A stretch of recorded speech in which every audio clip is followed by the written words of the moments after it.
Lord, as we seem to restart after a week that is filled with so many things, and getting back to some form of a routine sometimes is easier than others.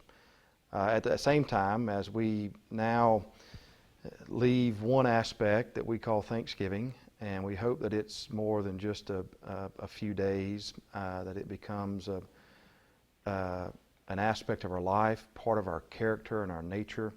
But we do direct our thoughts and focus to Christmas and all the different activities that will be a part of this whole process. Advent, the idea of coming, the idea of preparation.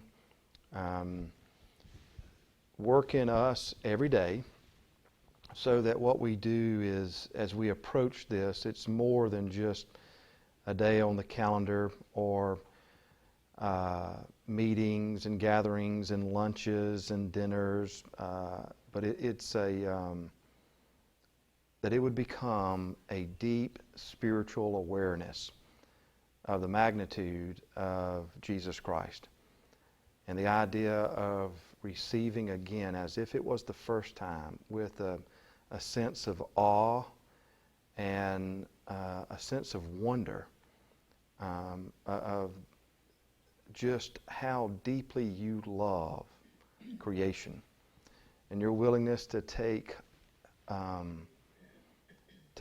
all the flaws unto yourself in such a way that it leads to wholeness for us. It can lead to restoration, and the way the Scriptures describe that is on a cosmic level. And wholeness for our world. We long for that.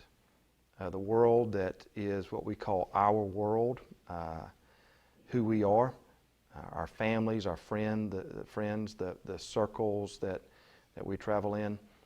But on a much larger level, wholeness for all people. We want to pray for those that are in surgery at this moment, and for those that have been or will be waiting for surgeries later on today.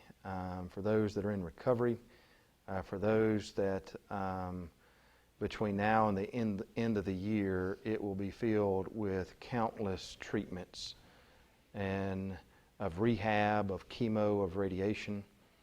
And then, God, we want to be keenly aware of that there are degrees of grieving and degrees of sadness and even loneliness that can take place at this time of the year. And where around us is music playing and people laughing and celebrating, and we want to be a part of that, but at the same time, it's a reminder of things that we long for and things that we miss. And so as an act of faith, what we do is we present ourselves to you, not just in a form of obedience, but we present ourselves to you with an openness, with an authenticity, so that you would work and mend and heal and comfort and guide and direct. In the end, we want to be yours. And we ask this in the name of Christ. Amen. All right, so what we'll do is we're in Philippians. Think back a couple of weeks. I know that seems almost like a lifetime ago. It does. We're in this part in the book of Philippians that has to be around verse 7. And that's where we left last 2 weeks ago. We're sitting inside of a larger framework of verse 3 through verse 11. Now, some of your Bibles, depending on what version that you have, might break up from 3 to 11 in maybe a couple of different paragraphs. But the main thought sits together. And that is Paul giving he's expressing levels of thanksgiving and gratitude, and he's tying it in with the spiritual practice of prayer. And all of that's woven together. And it begins with, in verse 3, with Paul remembering the Philippians, and because of their close relationship with him. And he gives us insight into what that looks like. They obviously, he was there when the church started. At the same time, they have kept in close contact with Paul throughout the years. They have participated in multiple offerings that have taken place that we are aware of from the book of Acts and other epistles, where they've shared in the ministry of Paul and shared in the ministry of other churches where Paul's been the messenger. And so now Paul's in prison. He's on his way to Rome, and they have sent help to Paul in the form of Epaphroditus. And of course, we think back to that whole process. He becomes sick. They're worried about him. They're worried about Paul. And then finally, when he is better, Paul sends him back with the letter that we have, which is, for us, the book of Philippians. And so Paul is, I would imagine this is Paul writing a letter, writing some personal thoughts back to the church about all the things that he's thankful for, mainly because they are with him. And so he's expressed that. Now, when we get into verse 7, this becomes what we would call, inside of this segment of 3 through 11, Paul's personal notes. And the theme has to do with this idea of what we would call Christian partnership, where and the Philippians are partners in Paul in grace. They've all received grace from God. They're partners with him in the work of the gospel and also in the suffering of the gospel. And so we looked at verse 7 and 8 last time, and we have this idea of they are defending and confirming the gospel. That's a forensic connotation. And then in verse 8, Paul expresses how he longs for them. And there's the verb that is used there only appears a few times in the New Testament. And it expresses the desire of deep, close friends who are longing to be with each other. And it has an intense meaning. And then he ends it with the idea that he yearns for them with the affection of Jesus Christ. Now, that word for affection it shows up a couple of times in the book of Philippians. It has to do, the literal word is bowels, the idea that, the seat of the emotion, the seat of yearning, this whole midsection area. That's the literal translation is with the bowels of Christ, he cares for them. And but in the first century, that would probably be, that would be the same way we would describe, say, the heart. I long for you in my heart. We still say, I have a gut feeling. Well, gut feeling. That's some of the etymology behind all that. That's I feel it down in my gut. So yeah, and so that's where a lot of this comes from, and that's not just that's a first century Greek understanding. So it's not just it's not strictly a biblical an analogy. The fact that Paul uses it, everybody in the first century would have figured out exactly what he's talking about, and without having to stretch or having to have some level of explanation. It's tender compassion. Right, tender compassion, yearning, longing. There's multiple ways that different versions will go to express that concept. But the idea is that this is not just oh yeah, I can't wait to see y'all. This is more it's more than that. It's a very intense, very intense emotions, very deep love, not just acquaintances. This is people who are connected, and they're sharing so much. The ministry, there's an idea of being connected to God. The idea that both the Philippians and Paul They share in Jesus Christ. They share in Christ. They share in the grace of God that is manifested in Jesus Christ. They share in the ministry. What Jesus gives the gift to the church is His ministry. That's why the book of Acts is so important. Follow Luke into Acts, or really you see this in the Gospel of John, beginning with the John 14. We normally read that at funerals, but that begins a segment inside the Gospel of John where Jesus is speaking very plainly and directly and very intimately to the disciples. And then you go into this high priestly prayer that shows up in the Gospel of John, where Jesus is praying for His disciples and for future followers. And what He gives them, the disciples, and what He gives to what we see in the book of Acts, what He gives to the church in general, is the Holy Spirit to continue on His ministry. And so, Paul and the Philippians are connected together because they share in the ministry of Jesus Christ. Same with us. And so Paul's just acknowledging all this. And he's writing to this congregation at Philippi, expressing all this. Now, when we get into verse 9 and 10, this is fantastic. Yeah, and if there's a theme to today's study, this is how I want to present this. I want to give this to you. If you don't know what to pray for people, all right? If you don't know what to pray for your children or your grandchildren or your friends or whoever, just pray this, okay? Because we're going to unpack this. This is fantastic. And I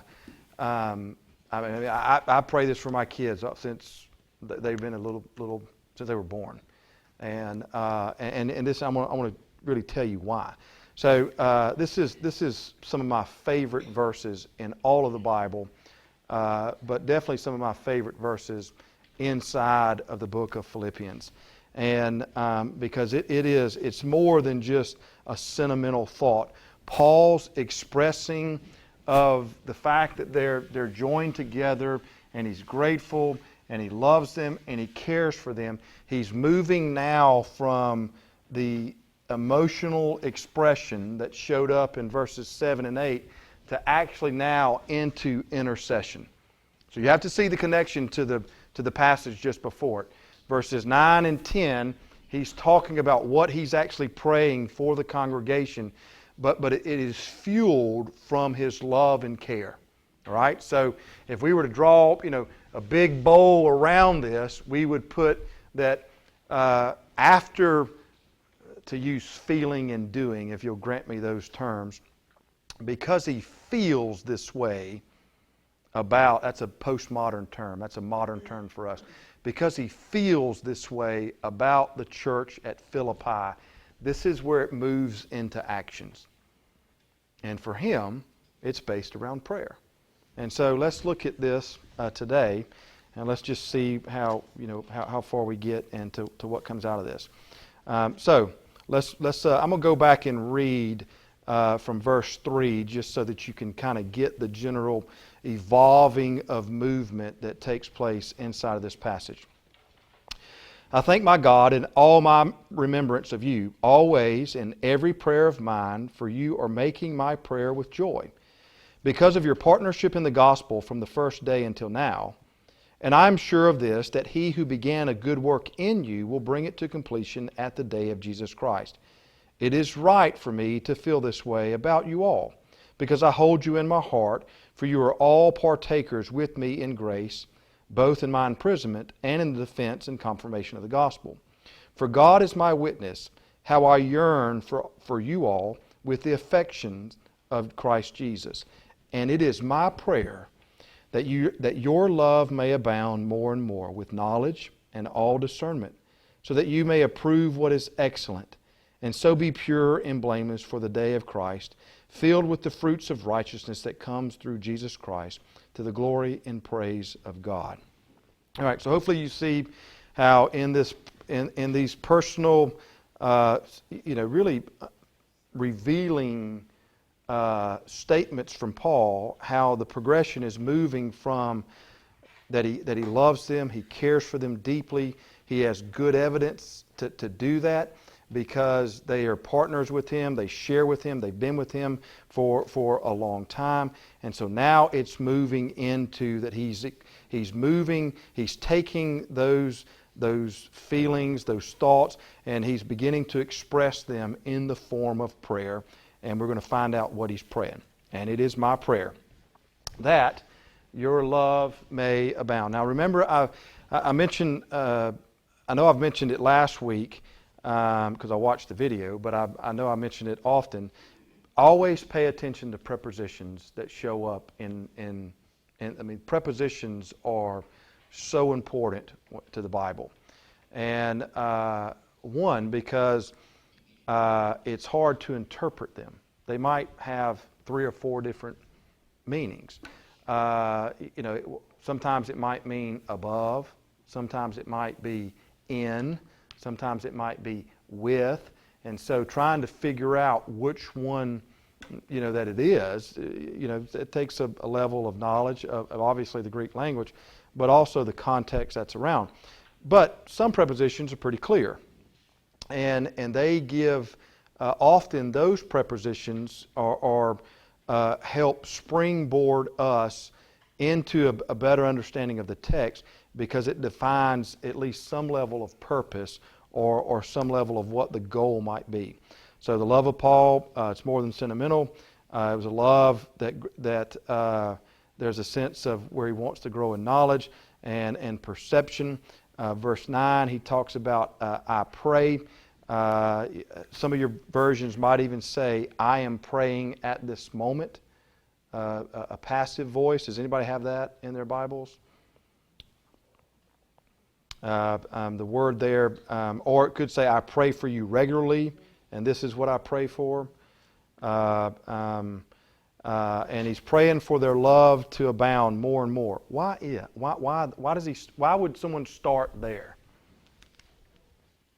What do you hope, or what do you think Paul is hoping for, that their love would abound more and more? Well, he's not going to be able to see them very often, and actually, I don't think he gets to see them at this point in time. Well, yeah, he doesn't see them, and he doesn't actually see them ever again. I mean, he hopes and he's expecting to, but history tells us that he does not make it through. He doesn't come out of this without losing his head, literally. And so, all right, there's a level of support. Marilyn, and I kind of lost track. I got into the history of it. Tell me what you said again. He doesn't know that he'll see Okay, them again. right. So, all right. So, maybe last words, even though this is not his last words, or at least he doesn't perceive these are going to be his last words. But you could imagine that, if they were, the idea of, I want you to grow, and you. I just said support and cooperate with each other. In other words, not have any bickering. Sure. Okay. Yeah. Both of those are definitely on target. Right. Bingo. All right. So there's a commandment aspect to it. And all of this is in line. Peterson says love, not only much, but well, and in the end, he studied it. The fruit of your love will be bountiful. Your fruit of your love would be what? Bountiful. Yeah, all those are on target. The result, think about what happens when love abounds more and more. There's a sense, right, there's a sense of unity of heart. There's a sense of purpose. Okay, what happens now we're talking about it not on an individual level. What happens on a corporate level or inside a group or an organization or a church where love is abounding more and more? Does it not normally manifest itself with a sense of unity and with a sense of purpose? Okay? Now, the reason why that is beneficial when people are unified, does that mean they agree on everything? Never will, okay? And but if they are unified with at least in heart, are caring for each other, which means that they give each other the benefit of the doubt. Now, that's my definition there.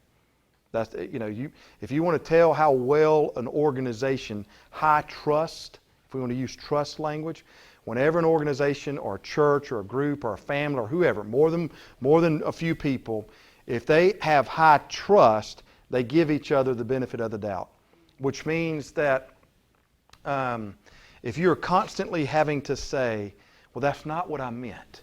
Let me tell you what I meant. All right? That's an indication that there might not be high trust in the conversation. All right? Now, it could be you just said it wrong, all right? And thus the male. But I mean, outside of, but when there is high trust, you don't have to explain everything.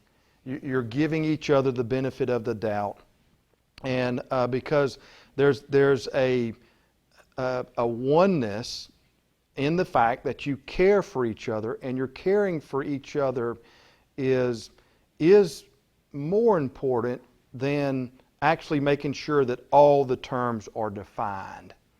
Does that make sense? So there's a unity of heart, which then also can create a unity of purpose. And the reason why that's so important when it comes to groups is those two things overcome the clashes of personality and temperament.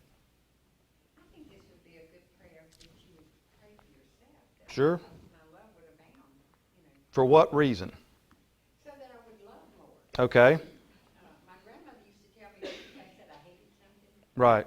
if I had, or somebody, if I had hate in my heart that took up love space, Well, I like that. so I wanted my heart to be full of love, and no hate in there. Well, okay, do what now?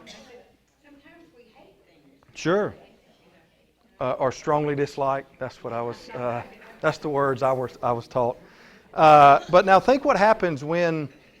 All right. So even if it's on an individual level, let's go down that trail for a little bit. Can you give people the benefit of the doubt? All right. And if all people. All right. Okay, it's hard. All right. Well. All right. Let's look to Jesus. Okay. Jesus gives people the benefit of the doubt. He does. And now those are my terms. You're not going to find the benefit of the doubt in the Scriptures. At least I can't find it anywhere. John, if you're listening, feel free to do a word study on the benefit of the doubt. But let me get my phone out in case he gives me a text, so I'll know.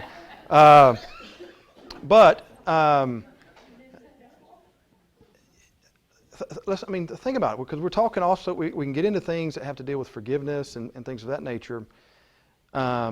If love is abounding, then there is a desire to want to grow closer to the person.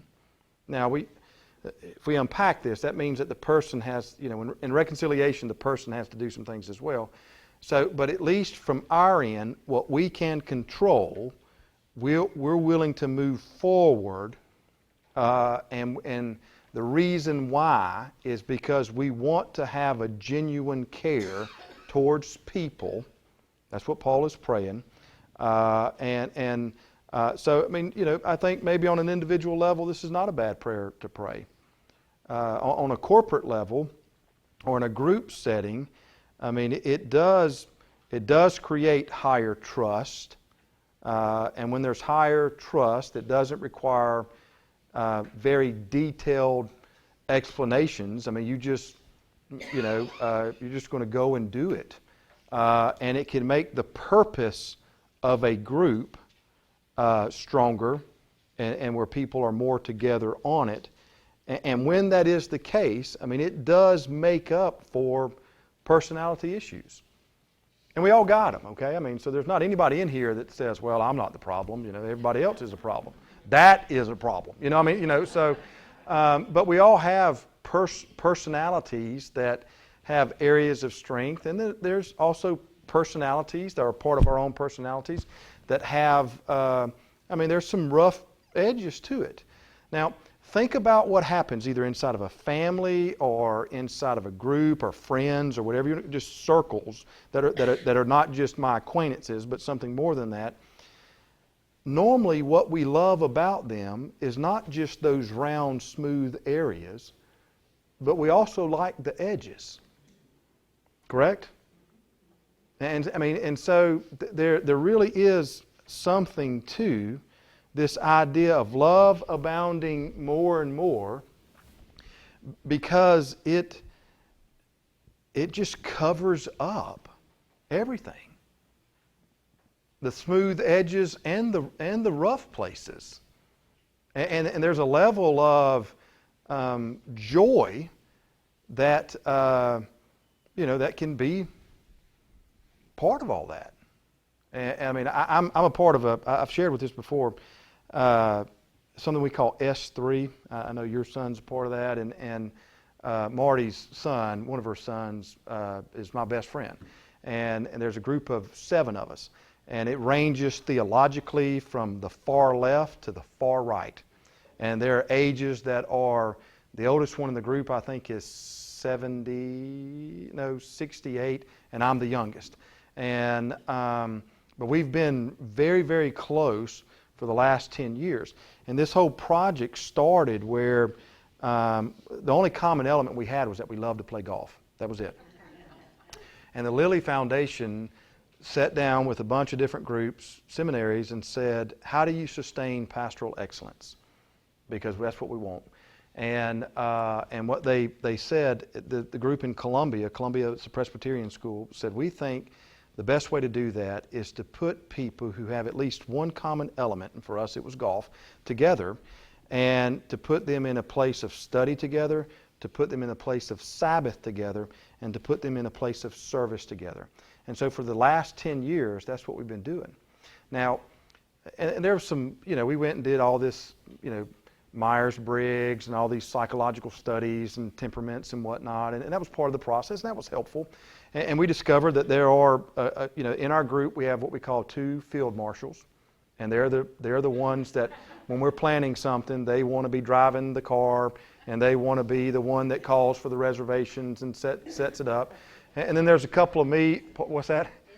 Yeah, lead dogs. They're alphas or whatever.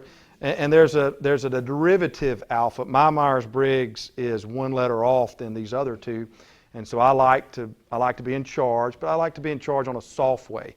But then there's a couple that aren't. And they're but what we discovered is that being together didn't change any part of who we were and who we are. Okay, and our theologies have stayed the same. Our priorities have stayed the same. But what we discovered through this process is that we really do love each other, and loving each other is more important, and it covers all of our temperaments. And they're there. And if you go spend a week with somebody, let me tell you, it doesn't take long for those temperaments to come out.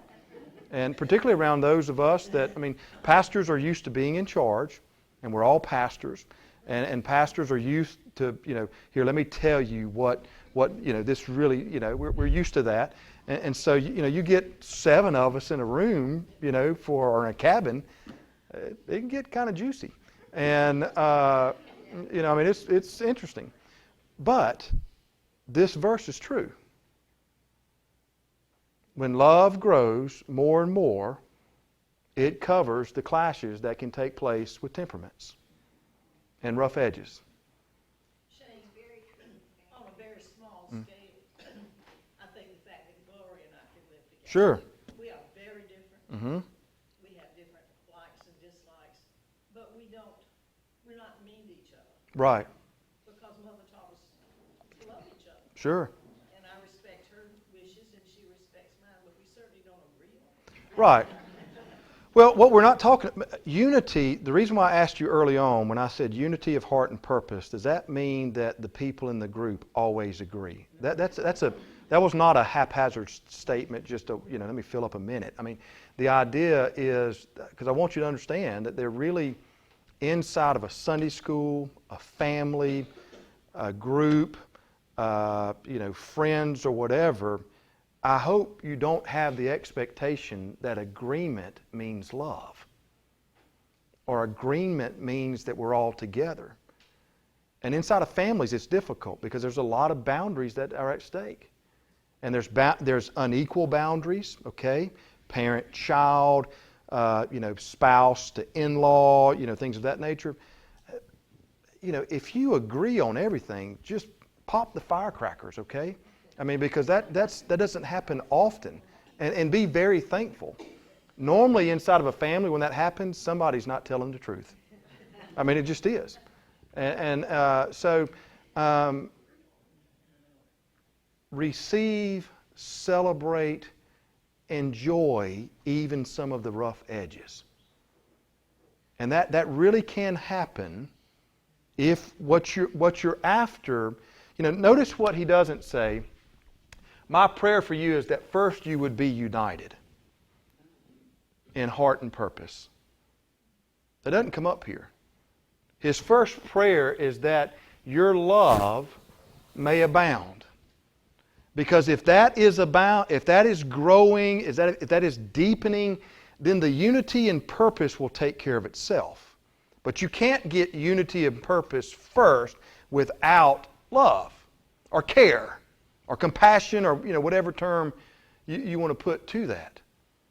And so inside of a group, and now we can look at it as family or church or whatever it may be, neighbors, friends, what have you, what is important inside of this prayer is I want, Paul, this is Paul, I want you first to love. Let that grow more and more and more and more and more, because that has the ability then to affect so many other things. But, most psychiatrists, if you go and talk to them, it's hard to undo what happens in your early childhood. It's hard. Nobody outgrows their Right. child. Now what that can be modified, and it can change, but normally that requires a ton of work. And so people, and that's not a lessening of the power of the resurrection. When we were talking about forgiveness over a couple of Sundays ago, the reason why the Bible, particularly the New Testament, talks so much about forgiveness from God and forgiveness of other people, it never talks about the experience and the memory of the experience going away. Listen, that will not happen. Well, it will, but we call it dementia. I'm dead serious on that. We do. All right? Yeah, it'll go away, but you don't want that. All right? So don't choose that door. All right? The difference is everything that's associated with that is diffused. Diffused like a bomb. And it does diminish. It may not go away. Right. When I mean diffused, the venom, the toxicity, all the stuff that dictates your behavior and your blood pressure and all that, the power that has over you is diminished. Okay, that's the work of God. Okay, and so the idea that says all the temperaments and all the rough edges or all the experiences that we're just going to forget those and magically we're going to wake up one day and they're all going to be gone and that's what it means to grow in love. No, it doesn't. Growing in love is something that it's a gift that God gives, okay? What we have to do is be open to it. And so God works inside of us that there then is an ability with you and God together to overcome the personalities, temperaments, the experiences, everything that goes into that. And that's okay. Part of that is learning to love yourself. And your own. Can you love your own rough edges? Maybe that's where we should start. Yeah, and if you're a perfectionist, I mean, I know the Bible I wrote the perfectionist Bible, okay? I mean, if you're a perfectionist, you know why? It's hard for you to love yourself, and you'll sacrifice yourself at the expense of other people. All right? I mean, that's just how it plays out inside of your life, because you cannot receive and accept your rough edges. I mean, you can't. And so,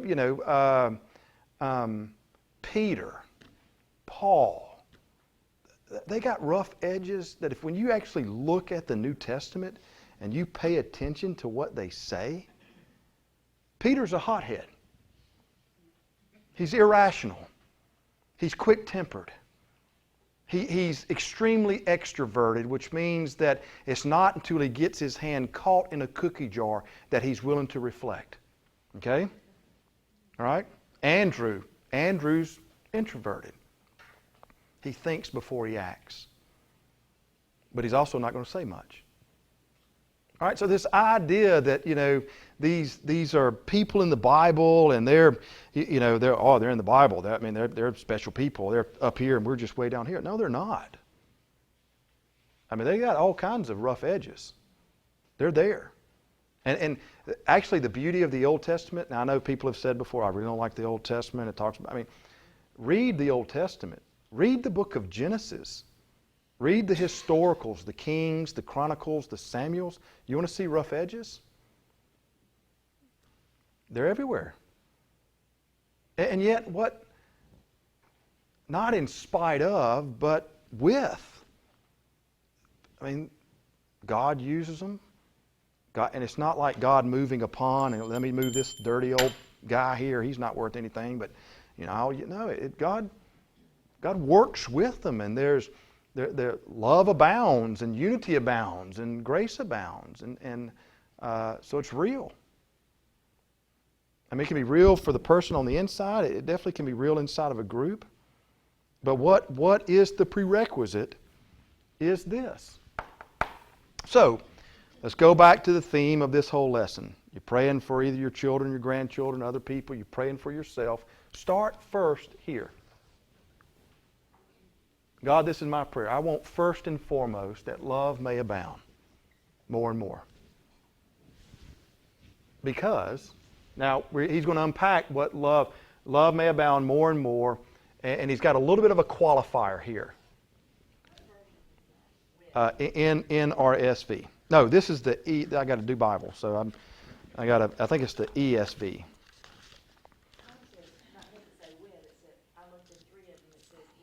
In. Okay. All right. With in, I'm okay with that because all right, love may abound more and more in. He's giving you a qualifier for what the love abounding more and more will look like.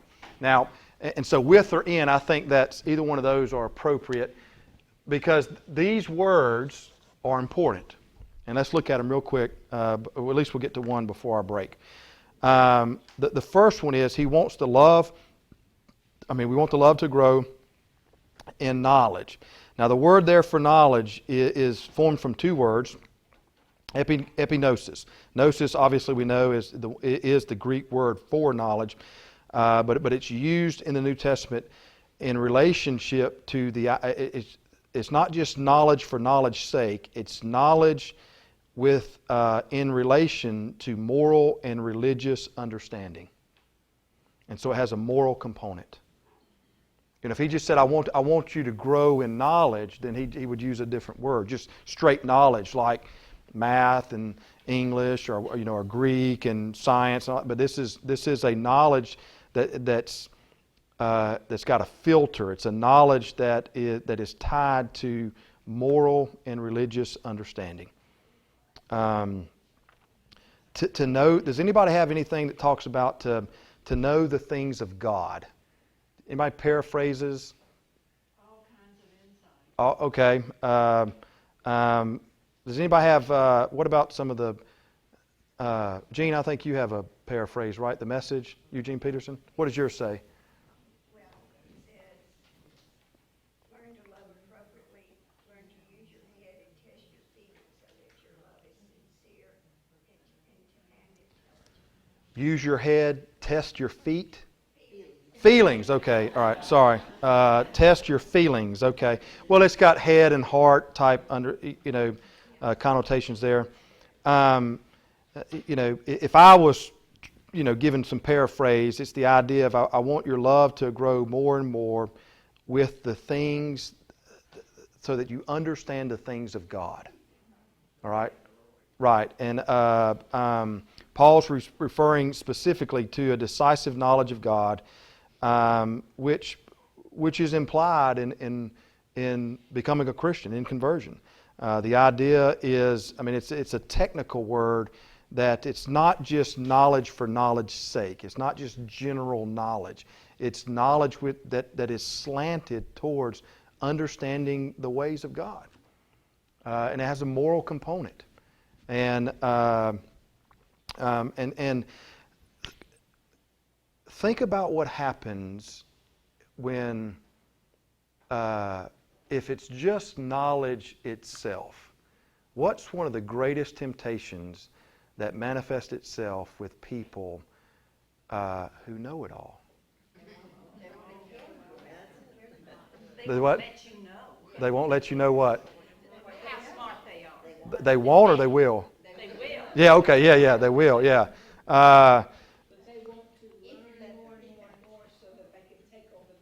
Yeah, so there's a level, all right. Okay, well, let's go with that.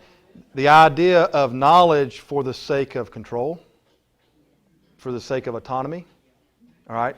Well, take your Bible, somebody turn back to 1 Corinthians 13.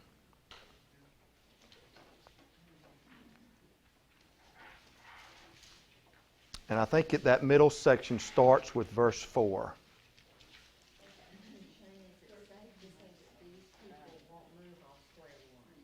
Who? What? Who? Well, there is a temptation for that because when there is a self-perception of that one has either the most knowledge or a great deal of knowledge or whatever, at least more knowledge than the surrounding room, normally there's a temptation that comes with because I have this and you don't, then I'm up here, you're down here, and that does normally create a level of I'm not moving off square one, and so I think that can happen often.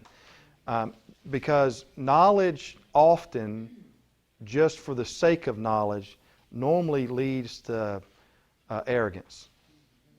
Mine says boast. Or puffed up or something like that. Okay, who love doesn't strut. Okay, I like that. No John Travolta, right? So who's got 1 Corinthians 4? I think it's 4 through 8a. All right, so there's just that first part of 8. I think that'll say with love never ends. So read that if you would, please. Love is patient, love is kind. It does not envy, it does not boast, it is not proud. It is not rude, it is not self-seeking, it is not easily angered. It keeps no record of wrongs. Love does not delight in evil, but rejoices in the truth. It always protests, always protects, always trusts, always hopes, always perseveres. Love never fails. All right, stop right there. I think some of the versions might say love never ends, but it's same concept. So you see what Paul is getting at with this particular word is not just knowledge for knowledge's sake, because knowledge for knowledge's sake often leads, and you can find this all throughout history, all right? And we can just look at our own life and our own history, and we could see evidence of this. Knowledge for knowledge's sake often ends with the opposite of what just was read. It is not patient. Read it again, but put a negative in front of everything. Love is not patient. Love is not kind. It envies. It boasts. It's proud. It's rude. It's self-seeking. It's easily angered. It keeps a record of wrongs. Delights in evil. Does not rejoice in truth. Never protects, trusts, hopes, perseveres. Right. So you can see the difference that what Paul is getting at is that I want the love to grow, abound more and more in knowledge or with knowledge, but it's not just knowledge for knowledge's sake, because if you take knowledge without love, you get the negative. All right? And you don't need me to tell you that. I mean, you've seen that all throughout your life. Not you specifically, but you've seen witnesses of that. Then at the same time, so it's not just you don't get the negative, but if you have love with knowledge, then what you get is the positive. It is patient, it is kind, it's not envious, it's not rude, it's not arrogant, it's not puffed up, it's not proud, it doesn't strut, and it protects, it trusts, so you get that. So you see what Paul is getting at on the idea that I want love. This is his prayer for the people. I want your love to abound more and more with or in knowledge, because what it leads to is not just, there's an awareness. I mean, there's a smarts, there's knowledge, there's intellect, but it's balanced by humility. And that's the difference. Okay? And so this first part of what he's praying for, I want your love to abound more and more and more, and I want you to have knowledge. It's a moral knowledge. Remember, it's two words in the Greek, form one. All right, let's do discernment, and then we'll take a break. And so he wants them to grow in love, let it grow more and more, in knowledge and discernment. Now, did someone have insight or perception? All right, hang on. Marty, what you got? Insight, okay. Understanding, what do we have, Sue? Clarity, okay. Those are all in line there. That this discernment is to know the difference between right and wrong. It's a moral insight or a moral clarity, being able to determine the difference between good and evil. All right, and so this is what he's praying. He wants their love to grow, so that they'll know the ways of God. It's a moral understanding, and there is an understanding of the difference between right and wrong, or good and evil. Okay? So this is what he's praying for the Philippians. But the prerequisite is not first knowledge and discernment.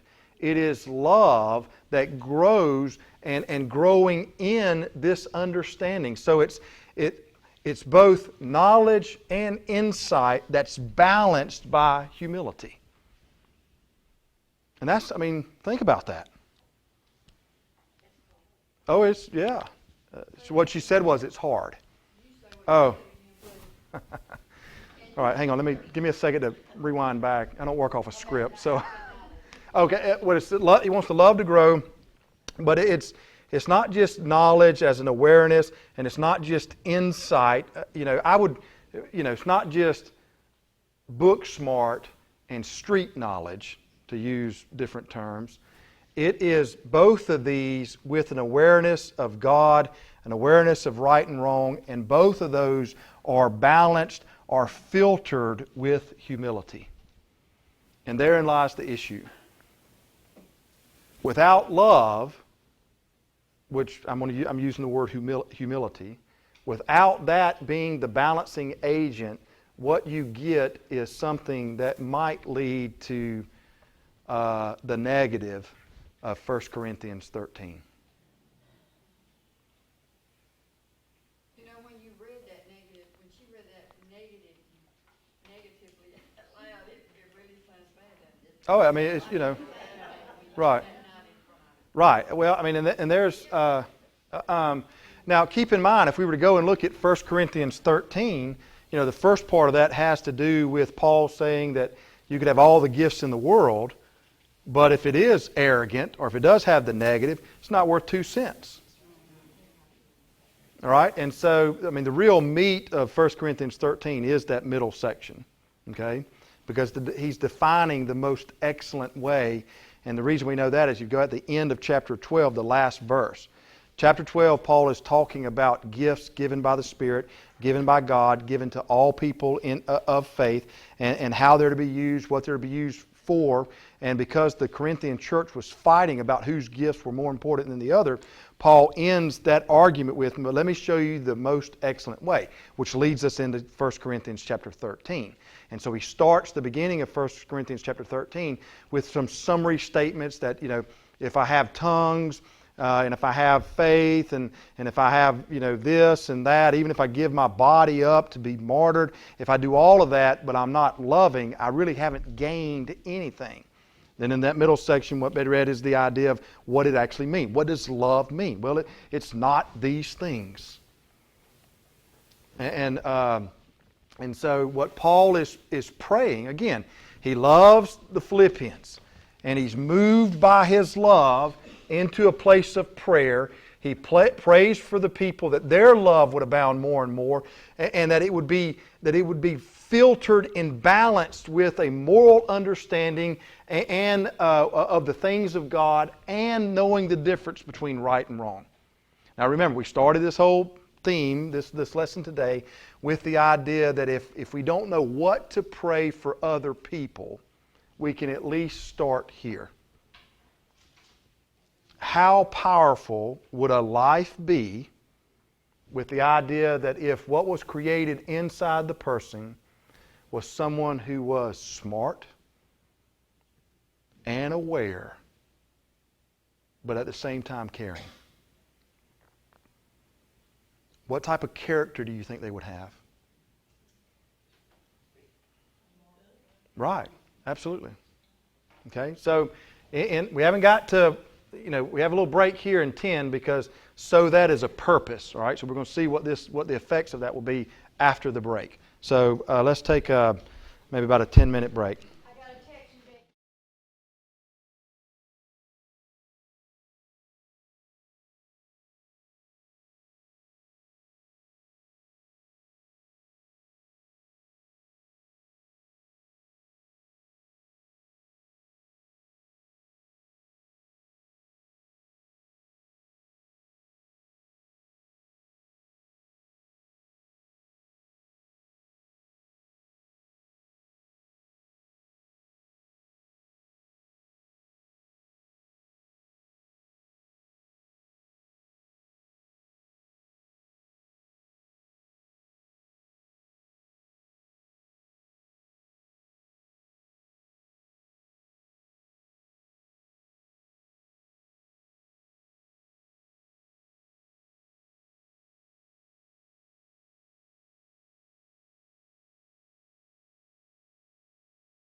We're going to have a few minutes, maybe about 15, 20, and see if we can finish up some of this.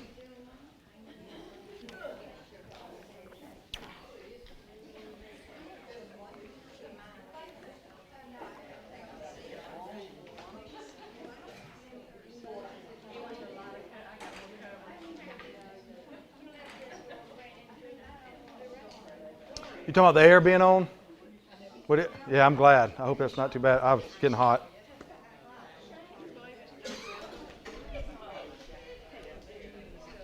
That's right. Yes. They leave. The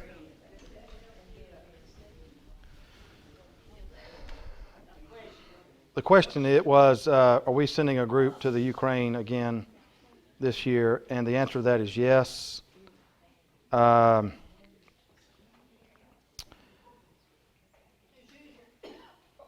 It's normally the week of Christmas.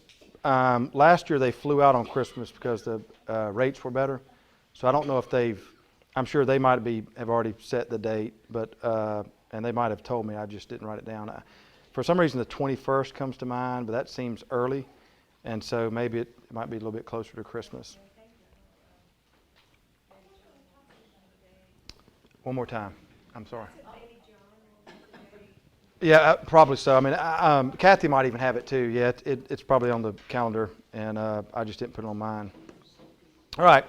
So let's. But yeah, that we are going, and so there'll be a group that's going as well. They normally go through the new year, and come back. All right. So we're at this little part in verse 10. Keep in mind, love abound more in knowledge or with knowledge.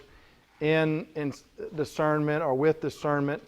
There's a moral quality to both of those. And there's a level that is balanced by a sense of humility. And so then when we move into verse 10, it says, so that you may approve what is excellent. And so, you could add a that.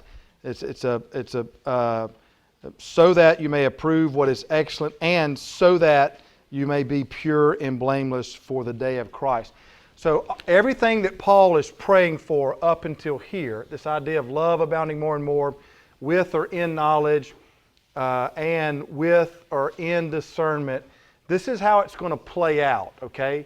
So this would be illustrated in your life, that you may approve what is excellent and be pure and blameless. Now obviously, we need to know what excellence means, and we need to know what pure and blameless means to understand how this is going to play out in the life of people. And the idea is to know what is good, to discern what is best among good and evil. What Paul is talking about is that they would be mature. Mature in their judgment, mature in their way of life, and maturity when it comes to faith. The goal of the Christian life is for people to mature in their faith. That's the whole goal, and it's which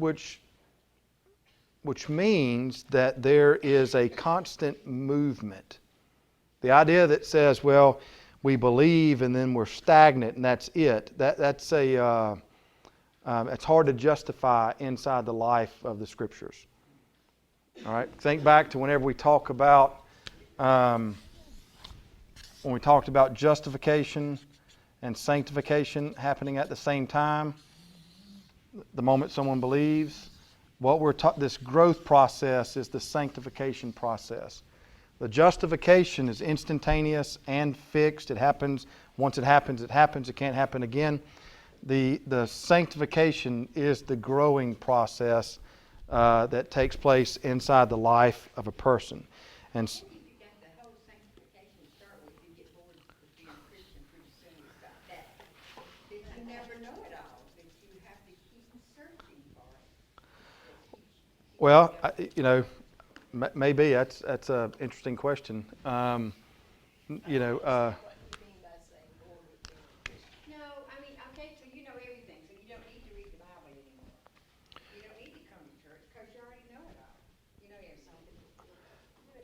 Well, hang on. That If you're young when that happens, you're not gonna be the same person as you get older, Yeah. so. well that has a presupposition as knowledge is the end game, and knowledge is not. Yeah. Knowledge is not the end game when we talk about a maturation of faith. Knowledge is a part of it, obviously, but to me, now I'm going to give you my terms on this. If you want to know how well you're doing in the sanctification process, it is really how loving you are. Or not you specifically, but that's the test. How loving can you be? I mean, when you compare how you care for other people, and I'm not talking about just the people that you like. I mean, the people that you don't like. That's the real where the rubber meets the road. Do you approach that, and do you approach them the same way that Jesus approached the people that didn't like him? I'm picking up on Peterson here, Mhm. but he says the end game is that your life is one that is a beacon of faith to others and glorifies Christ so that they become aware of Christ in your life. Right. Okay. Now, how do you do that then? So, I mean, You live that life right. as you grow. That models Jesus. Right. So, which, Knowledge of Lord Jesus Christ. um, Bible verse from my younger days. what was that? Say the Bible verse again. I missed it. So as you grow in faith and I can't remember. It has to come spontaneously. Right. That's right. Yeah. I mean, I would agree. Maturation of faith does have an evangelistic appeal to it, but It's not a one you're aware of, it's one you're unaware. well, I would say you're aware I would say it just happens naturally. So there can be an awareness of things that happen naturally, right? It's just Um, outgrowth. But so much of that, if we want to just reduce it to a term, in my mind, is, how loving are you towards others, particularly those that, can you love your enemies? Okay, I mean, let's get specific with what Jesus says. Can you treat your enemies the way you would want to?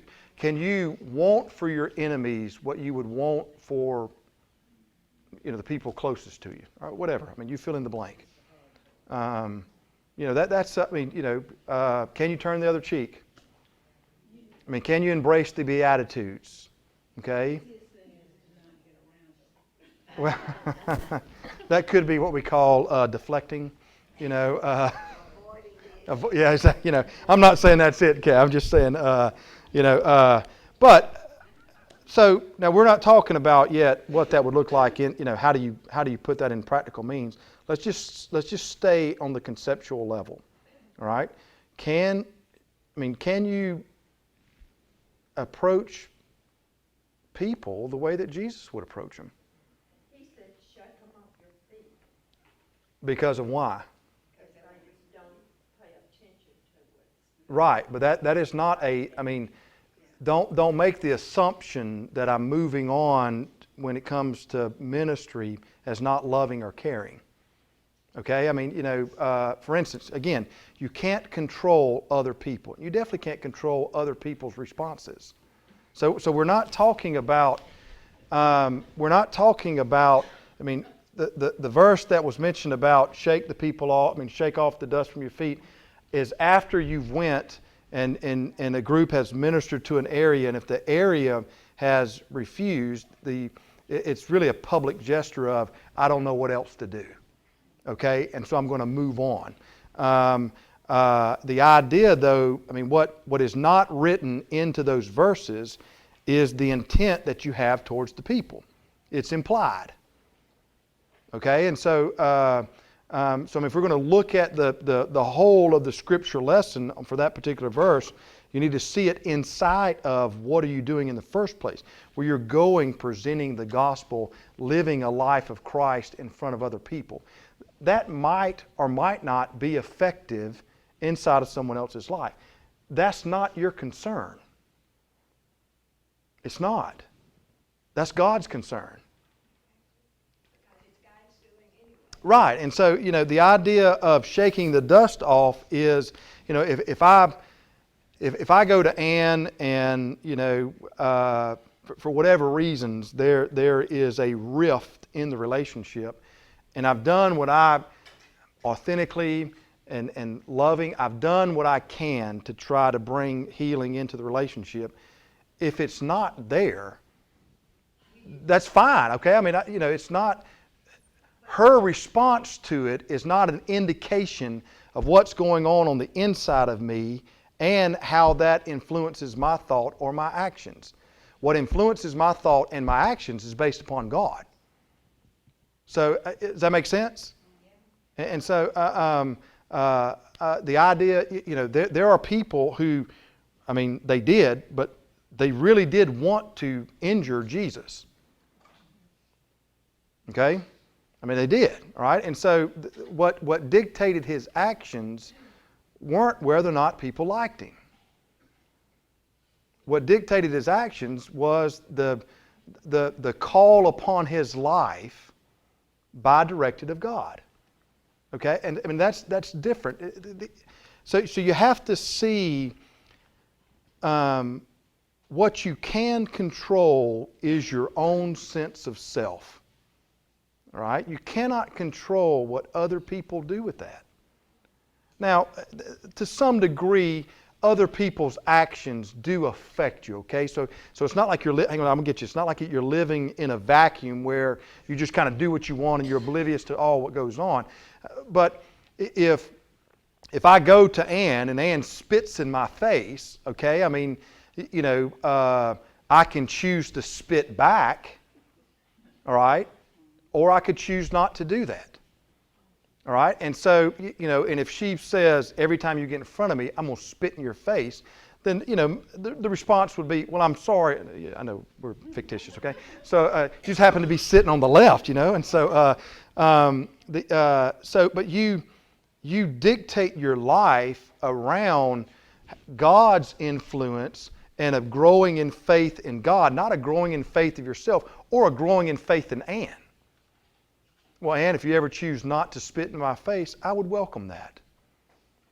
All right? And so the idea of, but, it doesn't matter what you say, Shane, I'm always going to spit in your face. Okay. Well, just, the door's open when you're ready. No, the idea of the door's open when you're ready is, I've done everything I can that I know of to change the situation. All right? But because there's two parties, Ann has control in what she's going to do. But my willingness to be open to it is not dictated by whether or not she's going to receive it. My willingness to be open to it is because I belong to God first. And so I'm going to do what I can to open the door. She knows that the door is open. And if she's ever interested, I'm going to walk through that door with her.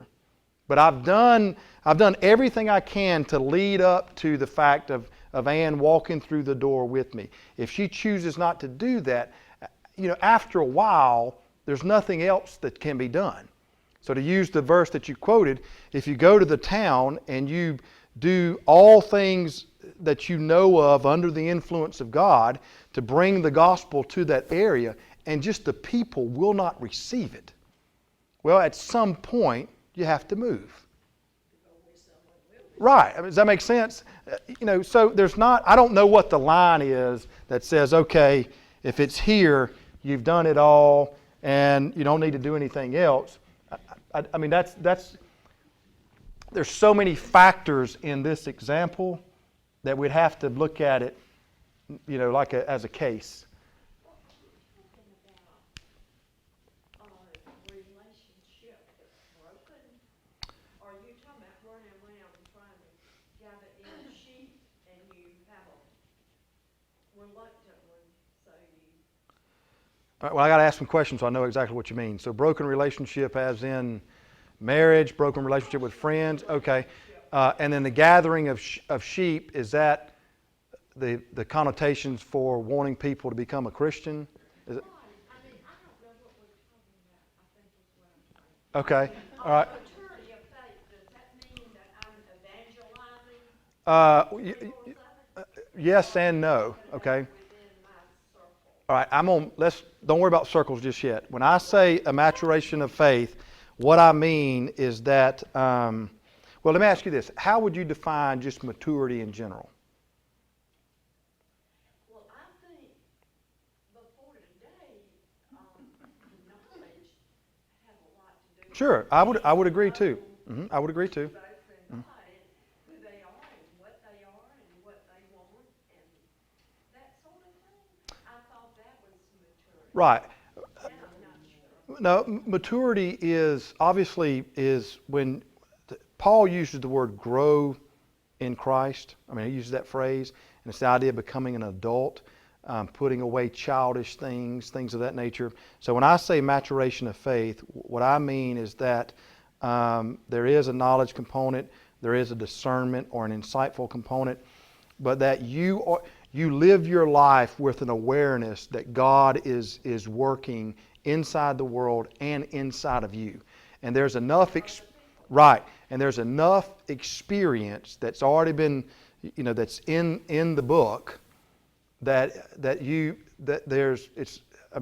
you're walking as a seasoned Christian that's not tied to time or age in the church. Okay, so when I say maturation of faith, that there is a constant growing of wanting to be closer to God, orchestrating your life around those things to be closer to God. Now that is going to have an effect upon your relationships inside of your circles and just in the world as a whole. Does that make sense? But when we start bringing in relationships and the effects that they have on it, there are then things that we cannot control. All right? So which means you cannot control. You are going to grow in your faith and you're going to continue to mature, more knowledge, more insight, more practice, more of all those things so that your awareness of God continually grows. All right? Because that will affect other people, you can't control how that will what that effect will be. But how they respond to your life is not dictated first by whether or not they receive or not receive, or whether or not they respond nice or good or positive or negative. Your life is directed by God, and so the fact that it bumps up against other people is just secondary. Does that make sense? And so in your relationships, and they will become broken. All of us will have degrees of broken relationships inside of our life. When that happens, and what happens after there's a degree of brokenness, how you respond to that is still first dictated by God. For instance, you have to forgive. It's not open for debate. Okay? All right? Now, but again, that's an issue that has to deal with you and God, not really the other person. Now, we think it has to do with the other person, it doesn't. Reconciliation has to do with the other person. But we're not going to let the relationship, as difficult as it is, to control whether or not we forgive. I'm giving you an example. We're going to forgive because the influence in our life is not the other person that is primary, it's the relationship with God. So I'm going to do what I can, work through all that. It's going to take some time to it, but I'm going to get to a place where I'm open to forgiveness. God's going to work in me supernaturally. Forgiveness will take place. Now, what happens with that person, as in, does the relationship become healed? That you cannot control. But you're going to continue to live your life influenced by God, and the person might just say, I really don't care. And you're dead to me. Okay? You can't control that. So you do what you can to try to change that. But if the person is stonewalling, and that is their perception and their purpose, you cannot change that. And so eventually, you leave the door open, but you move on. But on the inside, there is genuine care for the person. That's what I mean by when you're growing in faith and that God is the one that's influencing first, not the other person. The other person does influence to some degree, but it's secondary, it's not primary. Does that make sense? And forgiveness is the best example of that. We really do think forgiveness is reconciliation, and that either we want something from them. The Bible does not talk about it in that terms. The Bible talks about forgiveness as, even though it involves another person, because that's part of the relationship, forgiveness has to deal with you and God, or God and you, or who. I mean, the other person, you can just put X there. Now it's painful, but I mean, you can put anybody. God wants both forgiveness and reconciliation. I mean, obviously that's the ideal, but they are two separate acts altogether. Our approach, because we belong to God and the chief influence is maturing in our faith, growing into the nature of Christ. I mean, Jesus on the cross said, "Forgive them, for they know not what they do." That is not, there was not with some contingencies that says, "I will forgive them if they do X." All right? I mean, what his response was, God forgive them, but only forgive them if they pray on Monday, Wednesday, Friday, and they go to church on Sunday, and they give, or whatever. I mean, they fast twice a week, or, No, it's just forgive them. That's going to be what I can control, is how I'm going to respond to the situation. Now, obviously, forgiveness can be a bridge that can lead to reconciliation, which Paul picks up in the 2 Corinthians, where he talks about to what's been given the church is the ministry of reconciliation. But that, before he even gives that verse, he's talking about what Jesus has already done in forgiving people. Now that there's a possibility for reconciliation to take place, if the door opens, we're going to walk down that. But we can't control how they'll respond. And so, the reason why I'm spending a lot of time on this, and I'm going to have to stop, is because of this. We have a tendency, we inside the church, it's been my experience from what I've witnessed, and even inside my own life, is if the relationship is not whole, then either we haven't forgiven or we're not loving. I mean, just like that, go back to one of the first questions I asked. Can you be loving? Can you be unified? Can you have the same purpose and disagree? Yes. But because we're talking about two, not just the outside actions, but we're talking about the inside feeling, thought, intention, all that. I mean, so when I talk about love, I'm talking about on the inside, can you genuinely love or want to love even the enemies? Now, if you can, that'll dictate your actions. It will. Okay? I'm have no clue how they'll respond. But at least my starting point is I would want for them what I would want for myself. I mean, why would you not want for just people in general to be at peace? Or to experience wholeness? Are we that shallow as a group?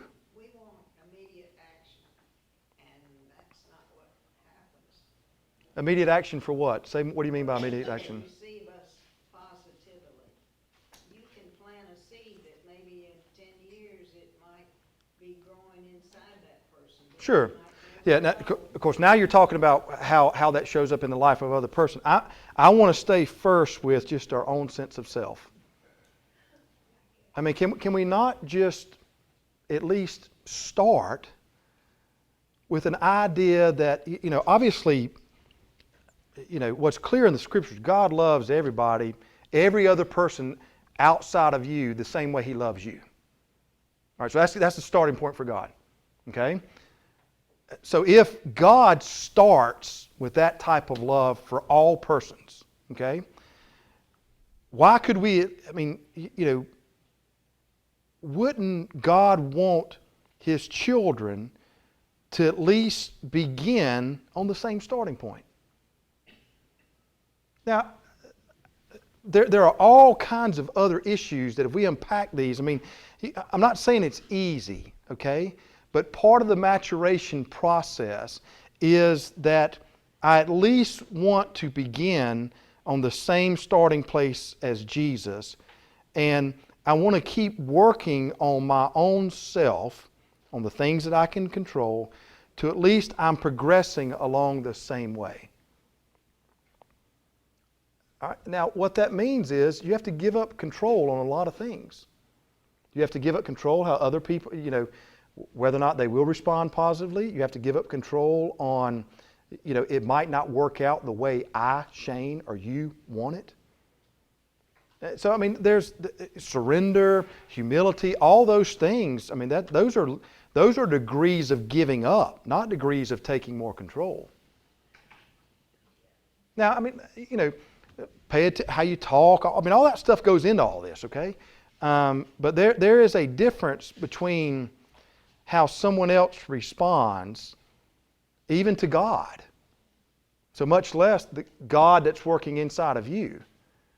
But the goal of the Christian is not to, their effectiveness is not determined by what the other person does. Now, if there's a struggle with even wanting the same things that God wants for them, then the issue's not with them. The issue's with you or me. So maturation of faith is that I'm really not worried about what's going on in the life of other people. Maturation of faith is I'm going to be worried about what's processing inside of me. And if there, if you don't know what that looked like, go home tonight, 30 minutes before you go to bed, cut off your phone, your TV, and everything else, and say, all right, God, I'm here. Reveal to me the areas in my life that don't reflect your nature, and then get a pen and a paper ready, because here they come.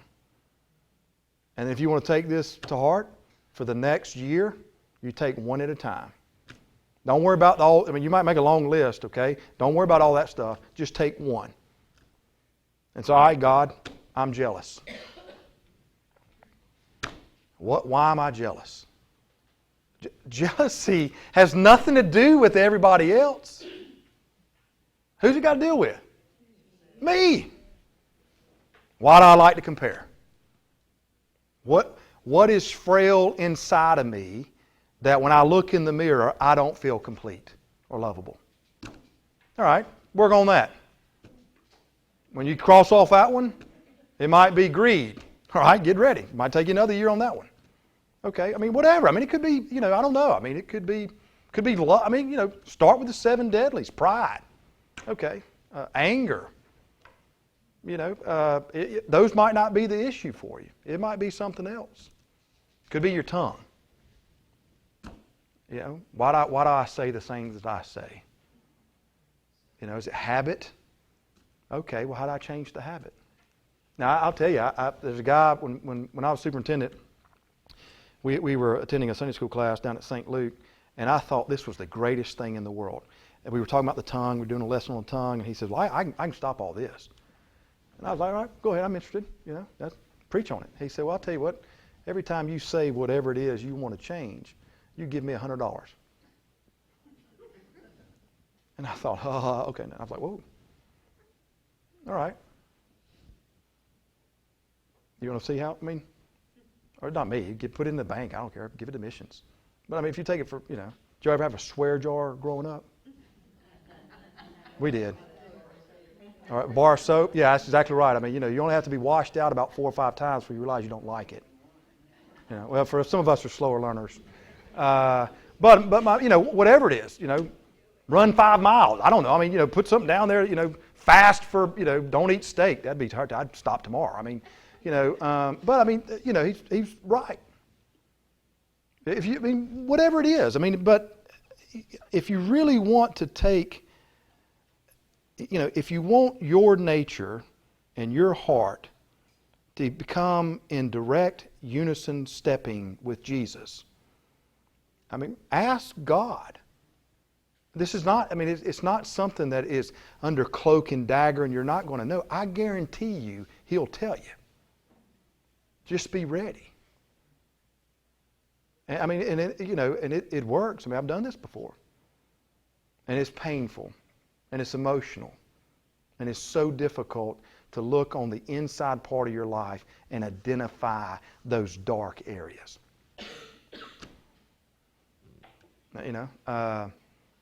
If that struggles, if there's a struggle there, ask somebody to follow you around as often as they can for a week and write down everything you do or everything you say. I mean, you know where I learned that lesson? When my son was 2, he stuttered uncontrollably. And so we met with a speech pathologist, and she began to work with us. And she said, well, for me to really get an insight into what's going on, I need to know what your schedule's like. And I thought, what a quack. I'm dead serious. I thought, I'm not paying you a dime. And so for 2 weeks, we wrote down our schedule. Not just, 7 o'clock here, 8 o'clock. We wrote down everything. How many TVs were on, how much noise was going on. For 2 weeks, it was very, very painful. Because you know what was going on? I was fostering a lifestyle that his brain couldn't process. And so I was the problem. All right? So I'm just telling you, if you really want to walk step in step, it'll happen. It'll be revealed. Okay? All day long. All day long. All right? Well, we're past time, and I've got to go to, sorry about not getting the question. Go in peace, and may the Lord be with you.